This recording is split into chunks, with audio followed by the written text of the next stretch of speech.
In 1998, Alejandro Amenábar would write and direct his second ever film called Open Your Eyes.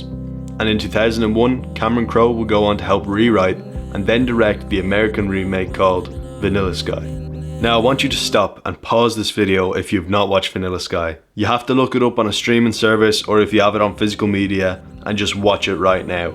On my first watch, I went in blind and I blindly stepped in to one of the best films and probably my favourite film of all time. So please just trust me on this one. But anyways, today we're going to be looking at and comparing the opening scenes from both films, breaking down what makes, in my opinion, Cameron Crowe's version the superior choice by a long shot. So let's dive in. If you like film criticisms, I upload videos every other week talking about our favourite films, why we love them, and what makes them so great. So if this sounds like something for you, drop a like and subscribe, and maybe even comment on what your thoughts are on this video. Anyways, I don't want you to get me wrong, I really like Open Your Eyes as a film. It creates a solid foundation for what Vanilla Sky builds off. It feels like a first draft though.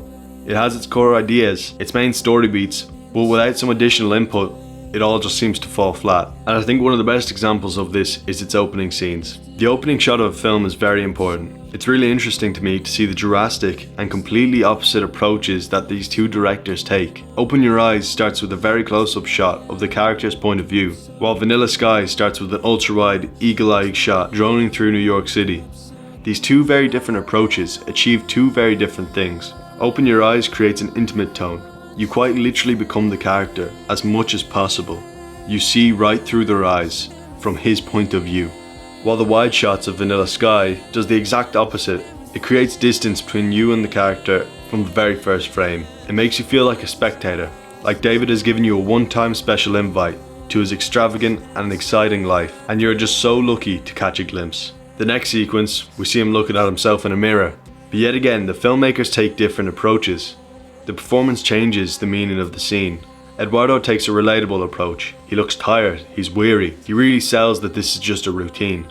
But Tom does all of that and adds a small look that changes everything for me. It's cheeky, arrogant, almost surprised and pissed off at time for doing his job as he plucks away a single grey hair from his head. I think this scene is so telling. I learn more about this character from Tom's performance in a few seconds than I do from Eduardo's in 15 minutes. I think the next problem with Open Your Eyes is its set design. I just don't buy David as the rich, arrogant man-child that he is. His house is too plain, his clothes are too normal, his car is too beat up.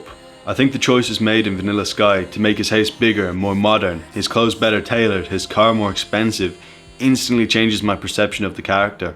Also the locations. The swapping of a small Spanish street for New York City and Times Square makes the scale more terrifying.